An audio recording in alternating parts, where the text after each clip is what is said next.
everyone. Can everyone hear me? Great. Thank you so much for coming out to Darien Library this beautiful evening, one of the first nice ones of the fall, I think. This is the next installment in our Fall Meet the Author series, and I encourage you to take one of our brochures on your way out to see what other authors we have coming here this fall. I'd also like to briefly mention that programs at Darien Library are made possible by our annual Friends of the Library campaign. So thank you so much for your continued contributions to make nights like this possible. Tonight's guest is the award-winning author of The Beatles, a New York Times bestseller, as well as 7 other nonfiction books and a screenplay. He has represented Bruce Springsteen and Elton John in several capacities. His articles appear regularly in magazines and newspapers, including the New York Times Magazine, the Washington Post, Rolling Stone, and the Oprah Magazine, among others. Tonight, he's here to discuss his most recent book, Dearie, The Remarkable Life of Julia Child, which he told me before this event that he actually wrote a good portion of this book in this building and in the old library, because something that some of you may not know is he used to live right on the border between Rowayton and Darien before his wife and him relocated to Brooklyn. So it's a very local book with a local author. And also throughout August, the library had a booth at the Darien Farmers Market, and I had this big poster that you see at our booth, and so many people came up to us and was like, oh, I'll come to that. I know Bob. That sounds great. So we really like you here in Darien. Please join me in welcoming to Darien Library, Mr. Bob Spitz.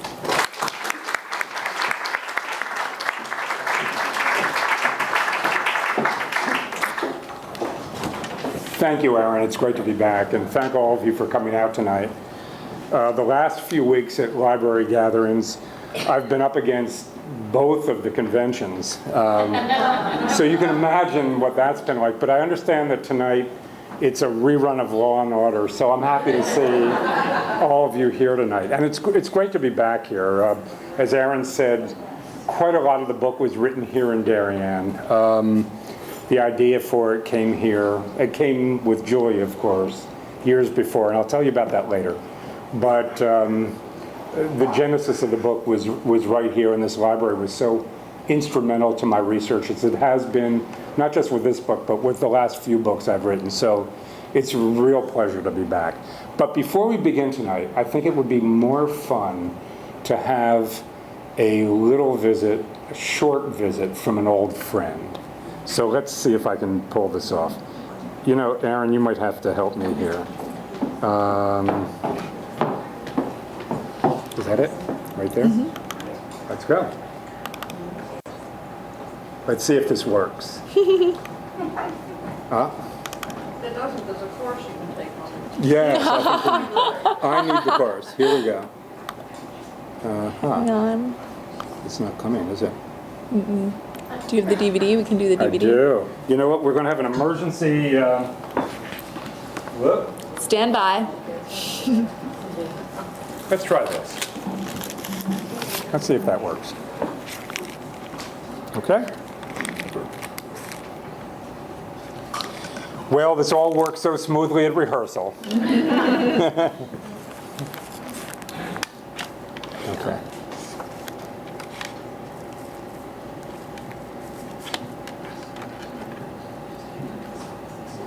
Okay. Press her down. There we go. What we need tonight is a teenager. Does anybody have a teenager we can borrow? Any 15-year-old. Yes, any 15-year-old could do this. Just, we've outgrown ourselves here. There we go. Beautiful. There we go. It says, have to click on it maybe. On play. Down here. Oops. Oops. Here. This, right? Mm-hmm. And we'll make it. Here, there we go. Yep. I'm Julia Child. We go creep all over the stove, but into the potatoes too. When you flip anything, you just have to have the courage of your convictions, particularly if it's sort of a loose mass like this. Well, that wouldn't go very well. Who is going to see? Sister, Miss Fryer, Miss Roaster, Miss Chickenneck, Miss Stewart, and old Madam Hen. But we're spotlighting Miss Roaster of the Year. Well, first, we all that you must say that you must never find some for support and safety, liver, and fry up with some onions, fried a snack, or if you have a number of livers, you can make a lovely liver pate. Everyone loves ham and eggs, bacon and eggs, pork chops, and roast pork. So why not have them all rolled into one? Now, ready to roast. It should be beautifully juicy. Now, as I always say, one pig's good, two pigs are better. Little birds. I wish I could make bird songs like Chef Dublieu. Folks, please welcome Julia Child. Julia! Have you ever cooked something, Julia, that just turned out awful? Yeah, lots of like it. Yeah, what do you do then? What happens? I give it to her husband.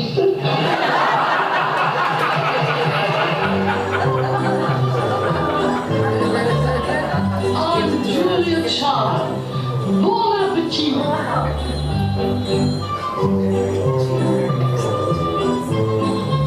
Singing forever, don't run away. Hope I've made my point. Bonjour. So that's all for today on The French Chef. This is Julia Child. Bon appetit.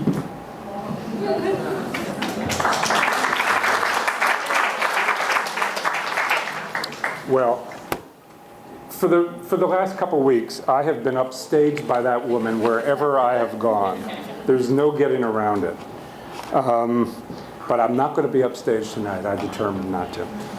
So there I was in Italy in 1992, doing not much of anything, what the Italians call il dolce far niente. You know, it's not really true. Actually, I was on assignment for about a half dozen American magazines when I got a call from a friend at the Italian Trade Commission. I know you've got some extra time on your hands, she said, and I wondered if you wouldn't mind acting as an escort for an older woman.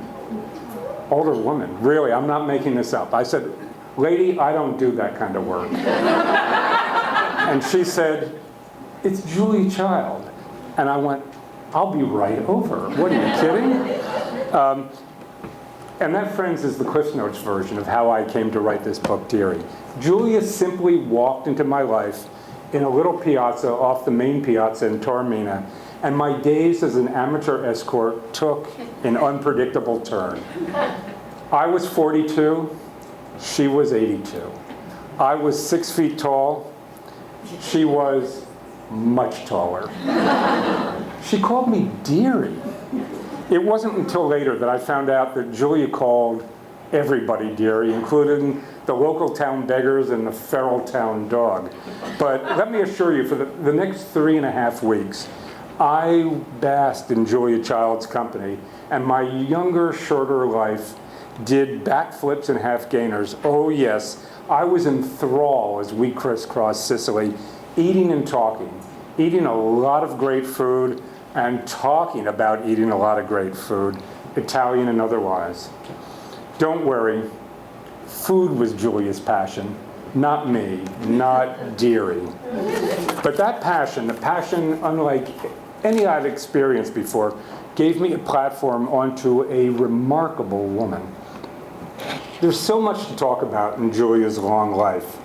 But today, I want to focus on her extraordinary transformation, a transformation that mirrored the evolving role of women in America during her lifetime.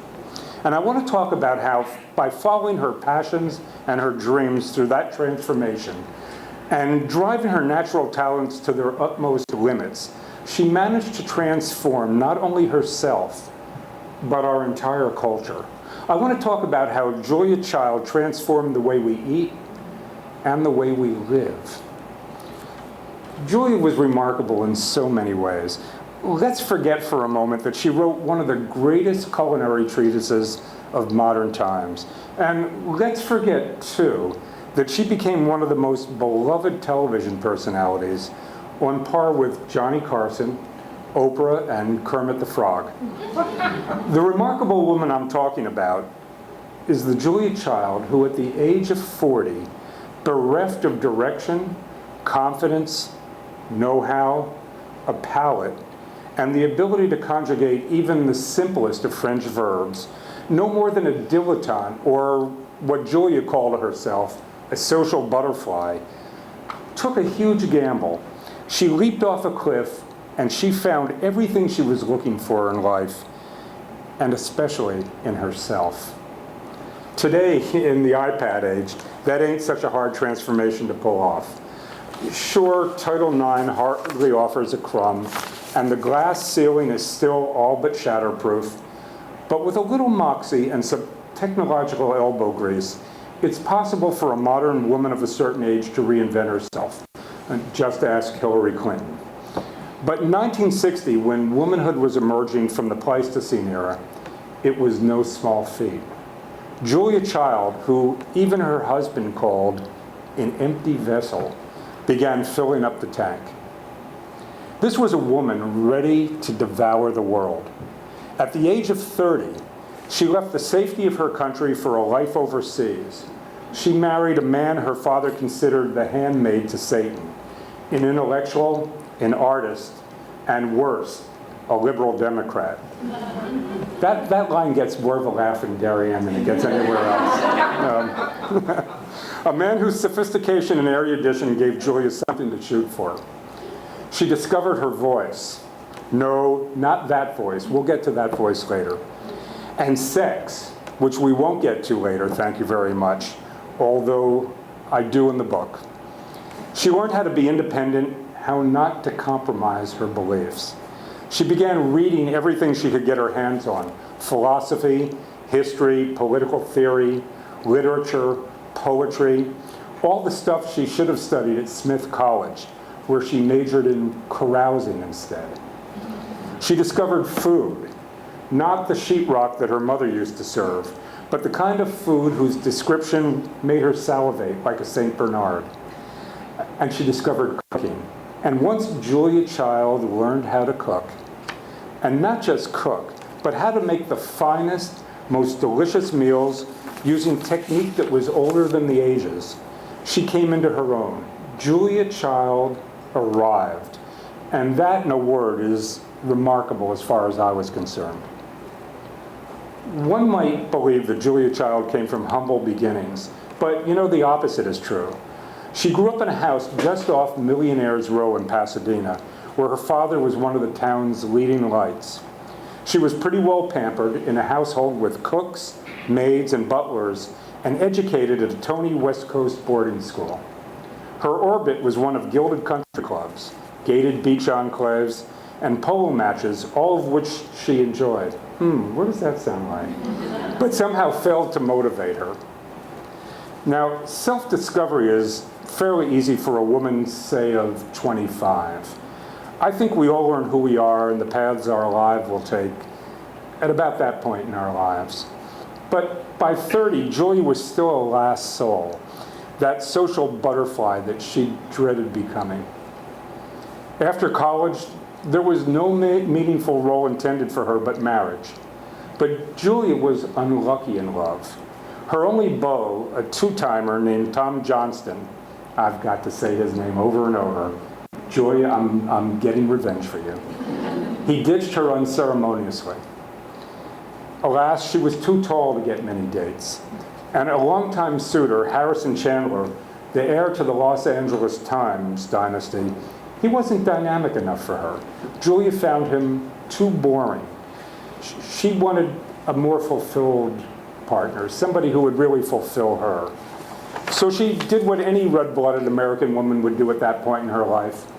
She joined the OSS, America's premier spy agency, and in Southeast Asia, no less, in the middle of a world war, which instilled in her the discipline, focus, and the hard work that would serve her ultimate achievements.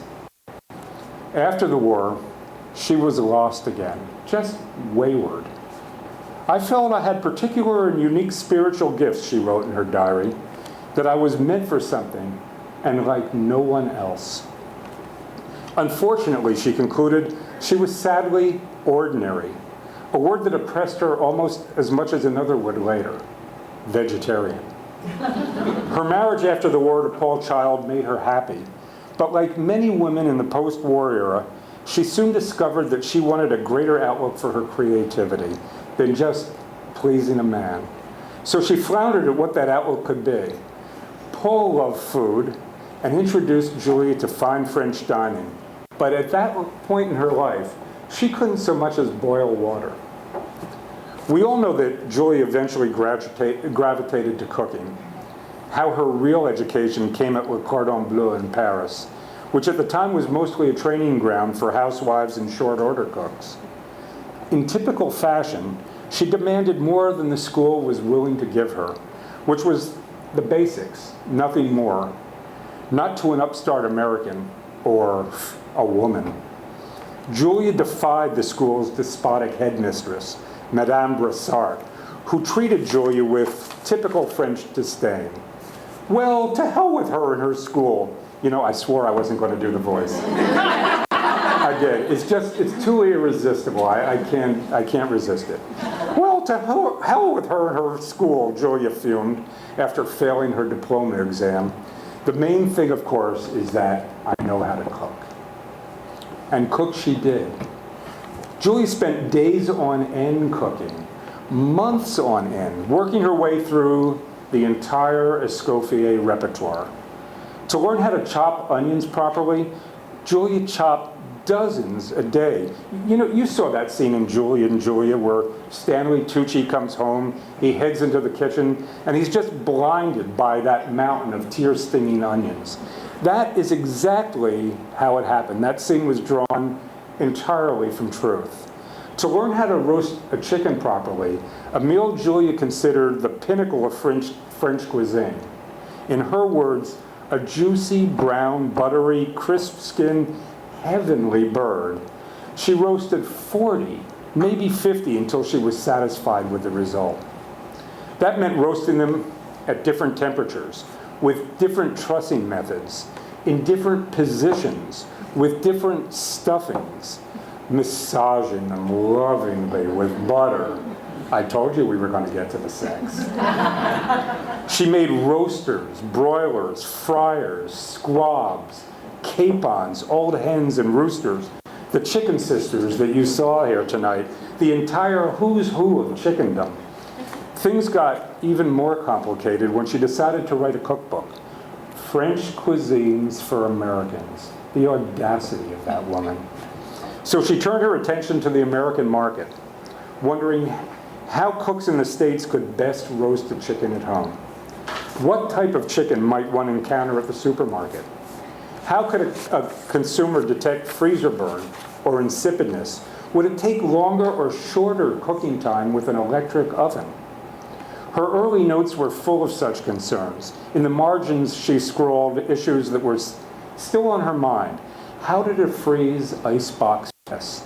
What should a good chicken taste like? These were all things that kept Julia up at night. I mean, they kept her up at night for years on end until she could find a way to answer these questions to write her cookbook. Julia also loved meat in all its guises. But before tackling any meat recipes, she bombarded the U.S. Department of Agriculture with letters to determine the various breeds of cattle, which cuts of beef were most suitable for which recipes, their individual fat contents. The Department of Fisheries became a regular pen pal. She was that determined, that relentless. Her curiosity was unquenchable. It's not like today when would-be chefs together with too many ingredients and believe it will elevate them to culinary rock stardom. You know who I'm talking about. Julia believed in paying her dues, learning technique, mastering. It was her byword. She lived by that byword her entire life. Now, you might know, especially here in Darien, that I wrote a book about the Beatles. And like the Beatles, Julia had that extraordinary dedication to her passion that took her to the highest levels of achievement. I recognized that right away, all the parallels, as I began researching Julia's life. The Beatles spent unending hours playing rock and roll in Liverpool and Hamburg, perfecting their craft, and that's what Julia did in her kitchen too, in Paris and Marseille and Oslo and Germany and Cambridge. She really did, and she worked day and night in all these kitchens. And like the early Beatles, like many who were ahead of their time, she suffered rejection. After 7 years of research and writing, Houghton Mifflin rejected her book, calling it brilliant, but too complicated for housewives. Then, her editor, Judith Jones, also brilliant and treated like a reject at Knopf, my publisher, became her champion and turned what Julia called cookbookery on its head. Turns out Houghton Mifflin got it wrong. American women were ready for the challenge. Now, here's the part of our story where Julia went from a person who wrote a notable book to a full-scale cultural force, and that's when she went on TV in 1963. Through the force of her personality in the nascent television age, with her singular persona, her humor, her sparkle, that voice, she was one of the very first television personalities that the public embraced for their genuineness and for her ideas. Julia didn't believe in prepackaged food, and let me assure you, that woman was not prepackaged herself. She didn't go in for media training to tone down that voice, and she didn't have a battalion of stylists. In fact, I think she wore the same 3 blouses for 40 years on TV. Really. She was as authentic as they came.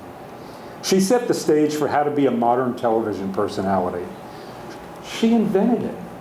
She didn't just come along and do a good job at something that already existed. Sure, there were plenty of performers before her, but Julia became a star just by being herself. She became wildly popular by tapping into something that women weren't doing at the time, but deep down, they really wanted to do, which was to express themselves, to do something special. Women in the early 1960s had been told again and again, live your life the easy way, the quick way, the ordinary way. So at dinner, when all of a sudden they slapped down a duck à l'orange the way Julia had the night before on TV, instead of Mrs. Paul's fish sticks, women found that people looked at them in a new admiring way. They felt fulfilled, opened up to a challenge well meant. Now, the food scene has moved on and evolved since Julia Child. But it was Julia who lit the fuse, and the fireworks are still going off today. We've moved beyond early Julia, beyond classic French cuisine, but then she was moving on too, in the 70s, the 80s, and the 90s. She began to develop recipes based on different American dishes and ingredients, different American dishes and ingredients, and to encourage chefs to express themselves, to be bold and inventive, and to step out from behind the stove and to take the bows. There are a lot of new food trends now, more than we'd like, I'm afraid. But the essence of good eating is still based on the principles that Julia Child set forth: quality ingredients, full-scale flavors, and appreciation of the full sensation of dining at its best. She showed us that there was poetry in eating, that food was a form of creativity and pleasure, not just fuel. Julia's life was a real adventure, take it from me. I spent these last 4 years in her thrall as I wrote episode after episode of her remarkable saga. Her exploits were as exciting and suspenseful as any great heroines, as profound and enduring as our greatest pop heroes. Confronting her demise, she chose to greet it in a typically singular and brave fashion. Faced with a choice between extraordinary measures or certain death, she decided to simply take a nap, to slip off the raft, as Julia said. I'm a grown man, but I have to tell you, I wept when I wrote that scene of her passing. I thought of all it had taken for Julia to transform herself from, her words again, something ordinary, into a fully realized woman and a cultural force. Afterward, I realized I would never again get the chance to serve as her escort. But in the 4 years that it took to write Dearie, I realized finally that she was escorting me. Thank you very much.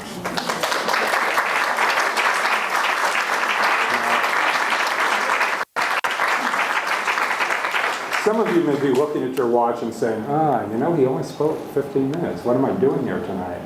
But I've really found that in the last couple of weeks as I've traveled the country talking to audiences like yourself, that the people I encounter have a really close attachment of Julia that they have themselves, whether you've met her or not. Many of you watched her show, many of you cooked from her cookbooks. Many of you met her at at book signings along the way. And I think that questions that we have tonight will engender some really great stories that I have that I can tell you from the book and from my own private notes on Julia. So if you have any questions, let's talk for a few minutes and see where it takes us. Who's going to be brave enough to ask the first question? Thank you very much. What was the favorite Western recipe? What was The favorite recipe of the of hers? Yeah. Of Julia's favorite recipe? Yeah. Oh, no doubt about it. Julia said that if you could roast a chicken, you were a master of French cuisine. It took a lot of hard work. You couldn't just stick that chicken in the oven. You know, you really couldn't. There was some technique to it. And that's one great thing about Julia. She was an artist when it came to not so much cooking, but teaching cooking. She really wanted you to have a recipe that you could use perfectly. So she did, just as I said before, she roasted 50 chickens. And I may be underestimating that by 3 times. She may have roasted 150 chickens. It kept her up for nights. When she turned in her first cookbook to Houghton Mifflin, I think one of the reasons they rejected it is there were 800 pages on chicken making. Really, there were. They took one look at that and they thought, we can't publish this monster. And I kind of understand why they didn't publish that book.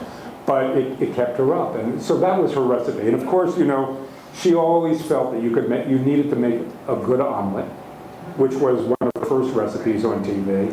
And beef bourguignon, which I know many of you have made at home. Julia's beef bourguignon recipe. So those were her classics. And her reine de sable chocolate cake, you know, if you're ever looking for a chocolate cake, that's the one to make. Those were what I think she considered her masterpieces. Yes? What do you think Julie would think of the trend today? Low cholesterol, low this, low that, and satisfied. I mean, she was lucky. She and her husband had a wonderful constitution, and they lived to a ripe old age, both of them. Yes. What do you think she would think? I'm going to repeat this for the people in the back. She asked me what Julia would think of the trend today towards eating low-fat foods, you know, watching your weight like that, not eating a full-scale French menu, because as she said, Julia and her husband lived long and had a wonderful life and ate whatever they wanted. Well, this was Julia's philosophy. If you were upset about all the butter in her recipes, just substitute cream. Julia, and that's true, that's what she said. Julia's motto was everything in moderation.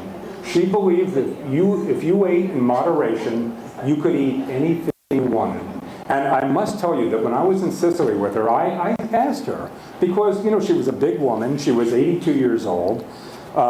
We ate amounts of food I have never seen before or since. And I said to her, Julia, how do you do this? How do you stay so trim? Because she really had a good physique. She kept in shape. And she said, oh, Dearie, it's so easy.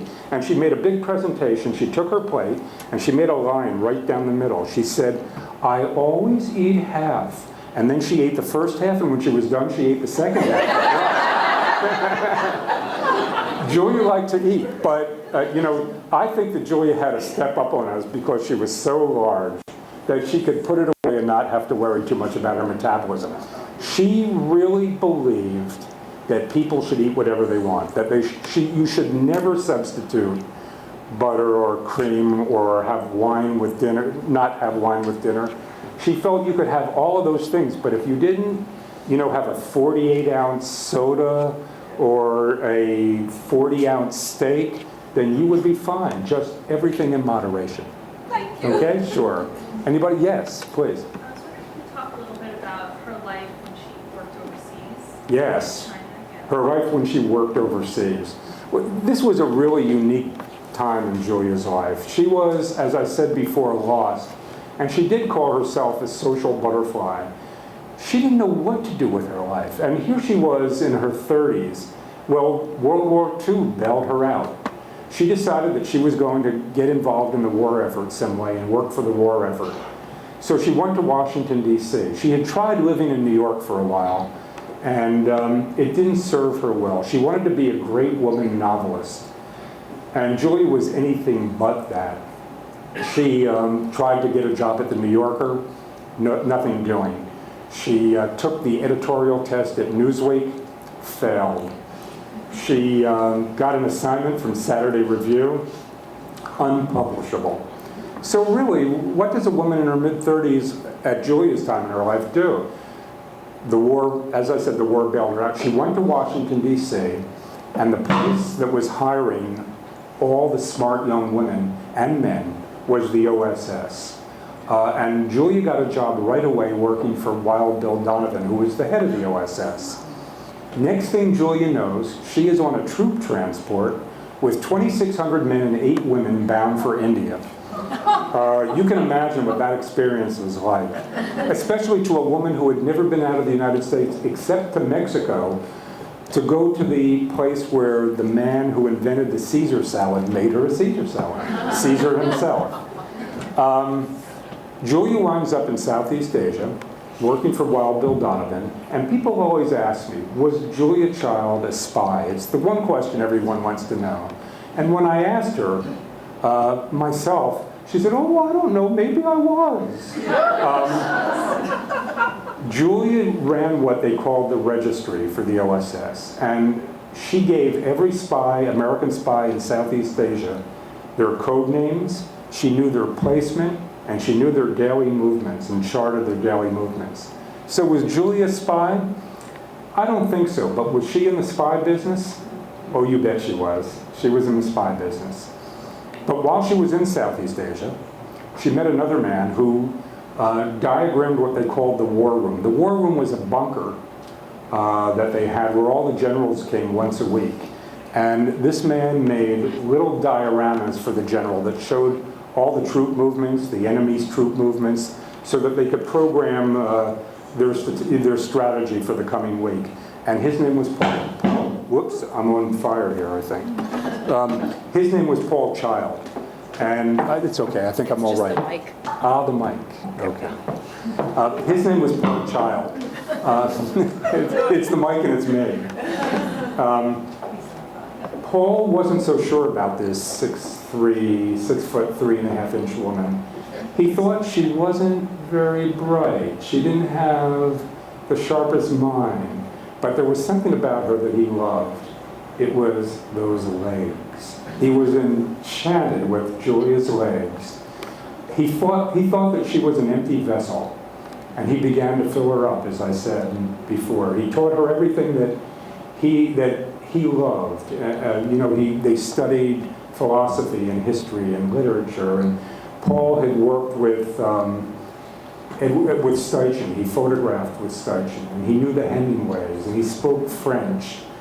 He was really a sophisticated man. And together they made a really incredible couple. So they had a wonderful life. And when they came back from Southeast Asia, Paul, who was a pretty low-level bureaucrat at that time, looked for his placement. And where was his placement? In Paris, no less. They were going to Paris. That changed Julia's life.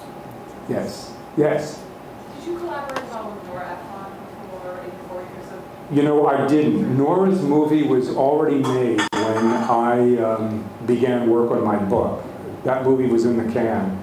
But I will tell you that 2 years into my research, I went to see that movie when it came out. And I had Julia's voice in my ear for 2 years.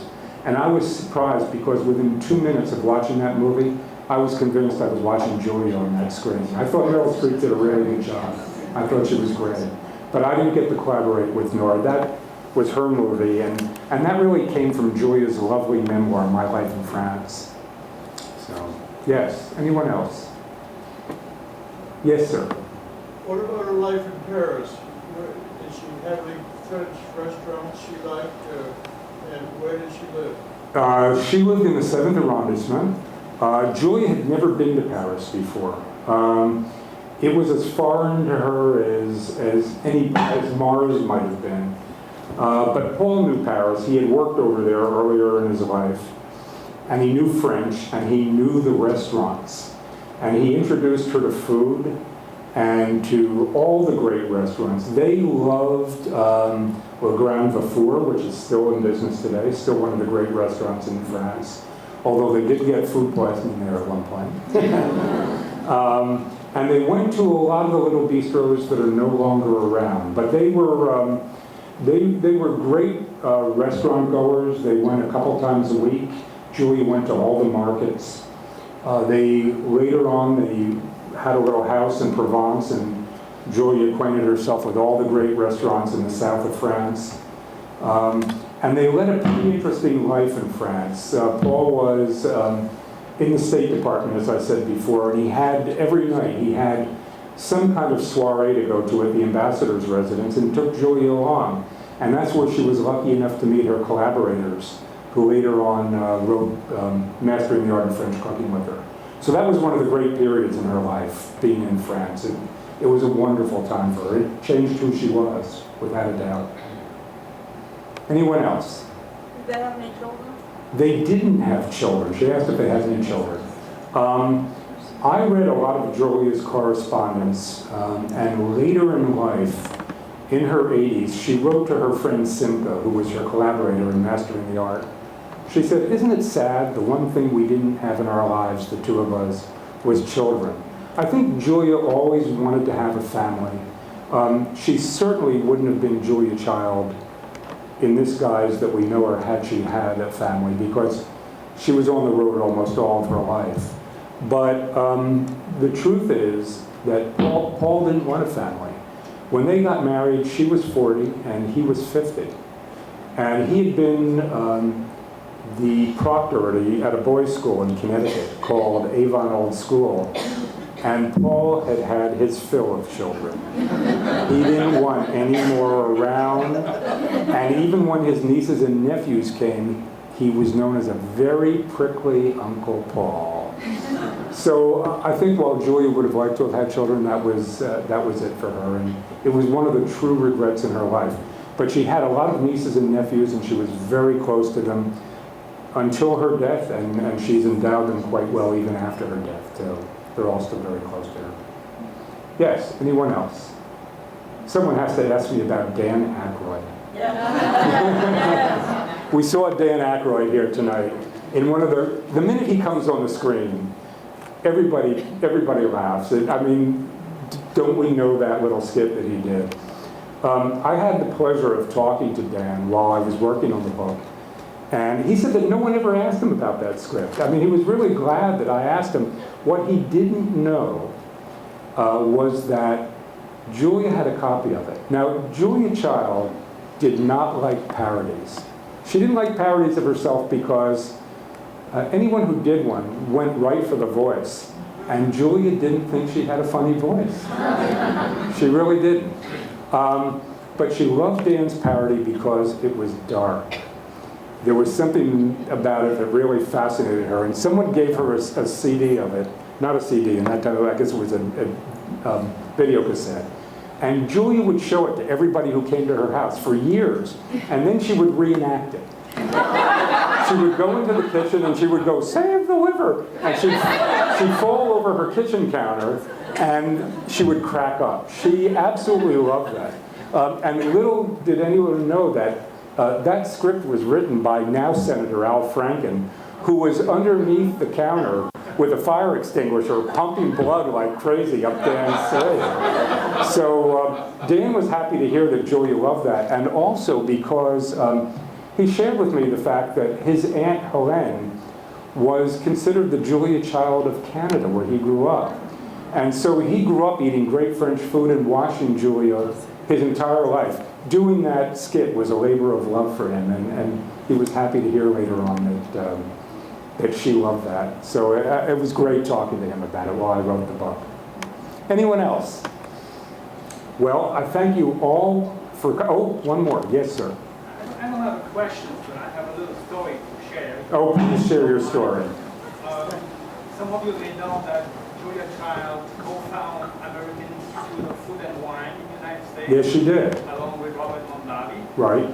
And being a professional chef, I used to go to the conference that used to take place around the country. And the majority of the conferees were food critics and very, how should I say that, important people. Mm-hmm. And most of them didn't know how to cook. Ah. And during panel, Julia would be on the front and ask, anybody knows how to cook? And I was standing there and I raised my hand and she said, do you know how to make a beef bourguignon? Uh-huh. And I said, oh yes, I've done this so many times and I've used your recipes as well as mine. Mm-hmm. But I've never got credit for my recipes. Yours has always been the greatest thing on earth. And I then asked her later on during a cocktail party, I wanted to meet her in person. I said, how do you like the food in the conference that we are at? Because it was a show to the professionals and all the food writers and editors and so on. Mm-hmm. And she said, you know, those 2-ounce portions of chicken breast mean absolutely nothing to me. And I said, yes, there's nothing better than a roast chicken. She said, I love you, you know food. Yes, exactly. You know, Julia loved chefs, and one of the things that daunted her so much when she came to the United States was that chefs were meaningless to the patrons of restaurants.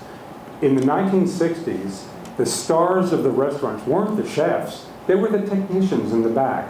The stars were the stern maitre d' and the owners of the restaurants, and they were the ones who greeted you out front and seated you and talked to you through the meal, but you never saw the chefs. Chefs were really the low people on the totem pole, even though that they were churning out that fantastic food. And Julia made sure that chefs got their due. She made sure that people knew their names. She dragged them out of the kitchens. She brought them into the dining rooms, to the horror of the restaurant owners.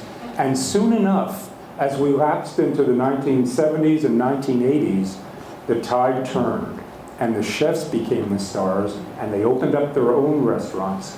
And there were no maitre d's anymore. There were front of the house people, but they represented the chefs who made those fantastic meals.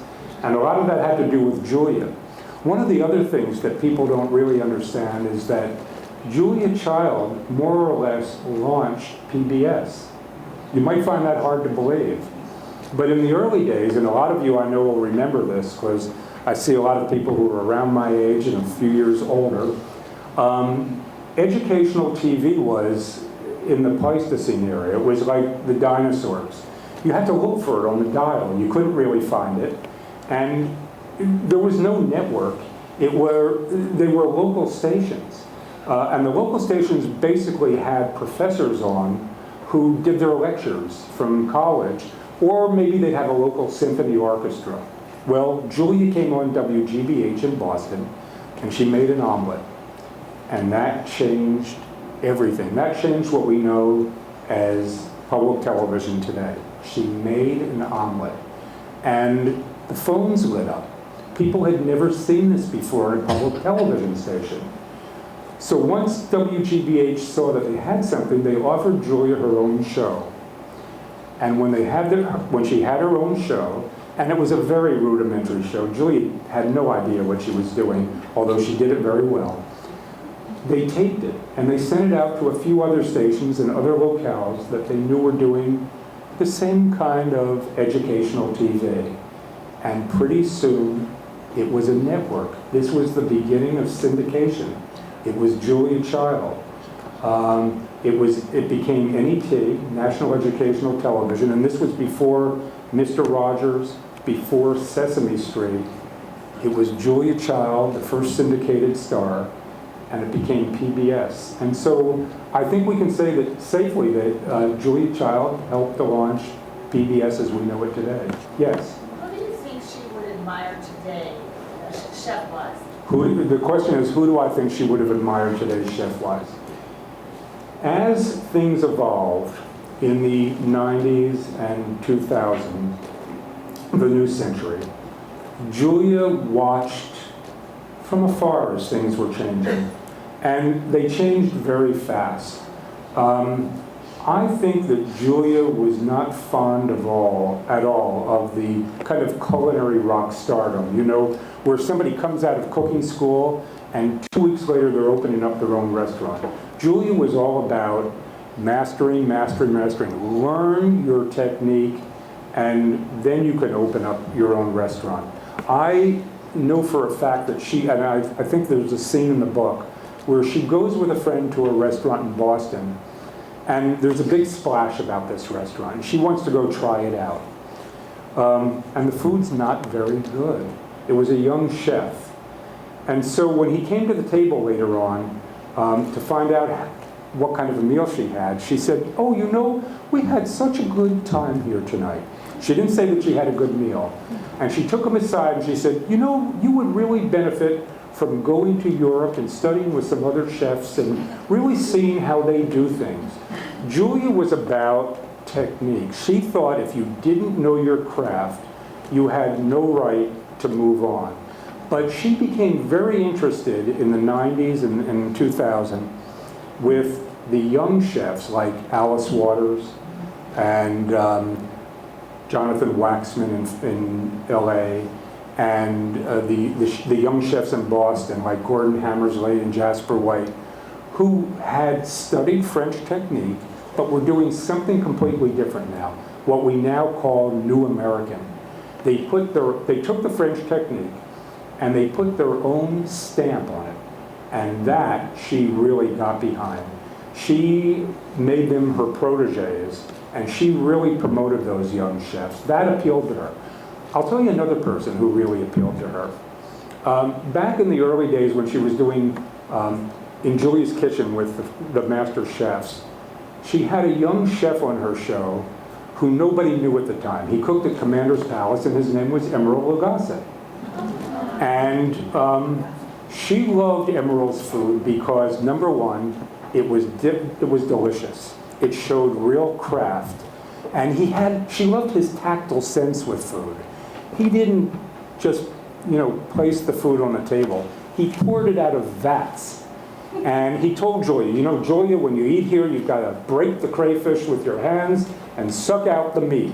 And Julia loved that. But she took him aside afterwards and she said, "Emeril, I have to tell you something. I know you want to be on TV, but you have no personality." She really did. She said, you have no personality. You'll never make it on TV. You have to find a hook. You have to find something. And bless her, she didn't tell him bam or kick it up a notch. He found that on his own. But he took Julia's, he took her advice to heart. And she really loved Emeril. She loved Nancy Silverton, who was the owner of the La Brea Bakery. You can buy their breads in the supermarket. And a lot of other young chefs. She really loved what they were doing with food. And I think she would be very happy to know that they've kind of taken over the industry. But she wasn't fond at all of these, people like Guy Fieri and the people with the crazy hair and the crazy things on TV. I think she would have been appalled by their lack of subtlety. And that's Julie. Yes? And you can speak about Jacques the Pan. Jacques the Pan, oh yes. Jacques the Pan and Julia had that love affair on TV that you saw. It was a love affair, love-hate. And I really play this out in the book because Julia was a rascal, even in her 80s and 90s, and there was nothing she loved more than screwing up Jacques' performances on camera. She loved to sabotage them because she knew it would get under Jacques' skin.